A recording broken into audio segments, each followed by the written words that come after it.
All right. I've wanted to give my take on this today, and I've been watching hockey, so I'm going, all right, it's in between periods in the Vegas Toronto game, which has been a pretty solid game, and I wanted to discuss what's been going on with Minnesota today.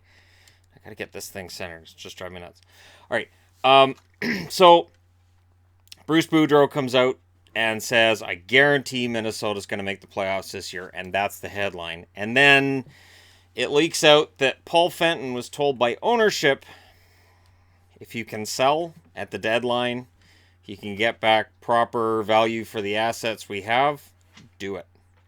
Now, I don't necessarily see these things as competing with each other, and I know a lot of people will, and here's why.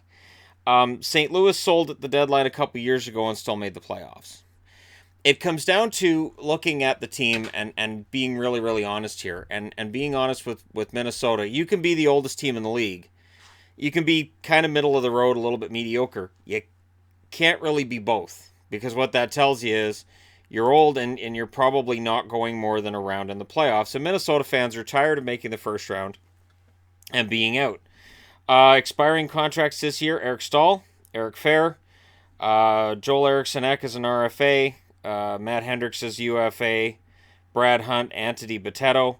So there isn't really anybody major in there, and on the injured reserve right now, Pontus Aberg, who's a restricted free agent after this year. So they'd have to trade guys that have term. So we're not talking about rentals unless you're talking about Eric Stahl, and Stahl has a modified no trade clause. So for Stahl, if he's going to go somewhere, he's going to have some control over where he goes, and in that case, it, it's tricky. But I don't think if you trade out Eric Stahl and you get back a center, I don't think you're downgrading much. But again, it depends on what somebody's willing to give up for Eric Stahl right now. Eric Stahl in today's NHL is age 34. 34 would not have been considered old, say 10, 15 years ago. Now, that's ancient. More than half the league is 24 and younger. So 34-year-old, it makes him look a lot older than what he would have been, as I said, about 15 years ago, where you can play into your 40s and still have a top six role. And nowadays, with all the speed in the game and with the focus being on youth, Minnesota's a bit behind on the times there. And you look at this team, so let's just say they're going to get rid of guys who are older. Let's just say that management says, all right, we're going to get rid of older players. Uh, Parise's not going anywhere, not with that contract. Suter, also not going anywhere with that contract. So there's Stahl, there's Fair. Rao, I guess, at 26, if we can qualify 26 as being older. Charlie Coyle has been rumored to be on the block forever. Zucker, I don't think is going anywhere. He's at 5.5 million until 2023. On the blue line, you've got Spurgeon's 29. You've got Patterson's 28. So again, you're not really gutting the team. I mean, Dubnik's 32. He's signed through 2021. I can't see any reason to move him either.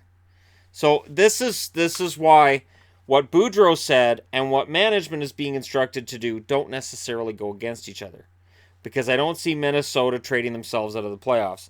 Anybody who watched what happened between the Dallas Stars and the Tampa Bay Lightning tonight knows that Dallas is not necessarily a playoff team right now. That was very disappointing to me as a Dallas fan. Now, St. Louis is absolutely looking like they're, locked for the playoffs as things stand.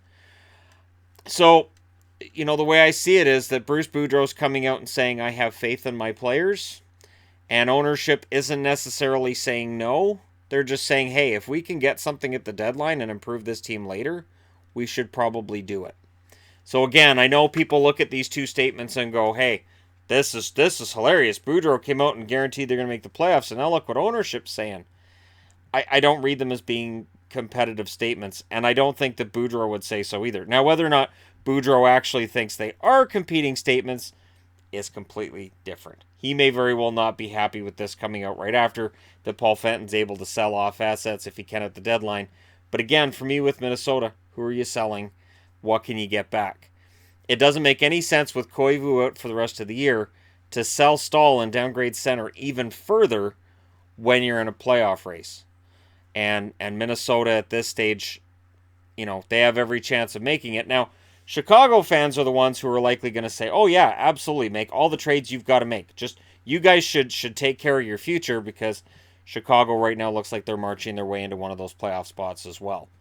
While teams like Vancouver look like they might be backing their way out of it, based on early returns tonight. It's still, it's tied with LA last I saw. Something will happen because I'm recording this. But again, for Minnesota, it's that tough spot, isn't it? If you're a Wild fan, you'd like to make the playoffs, but at the same time, you've seen the first round a lot. You'd like to see further on, and you'd like to see some really fresh young talent, fresh, quick talent out on the ice, and some hope that in the near future there won't be a big crash. So it seems like that's what they're looking for, and Boudreau may very well be able to come through on his guarantee of the playoffs. Let me know what you guys think in the comment section below. As always, don't forget to hit like and subscribe. If you're browsing your way through, you just tap upon this video, and I got to go back to watching hockey. Thank you guys so much for watching. I'll talk to you again soon.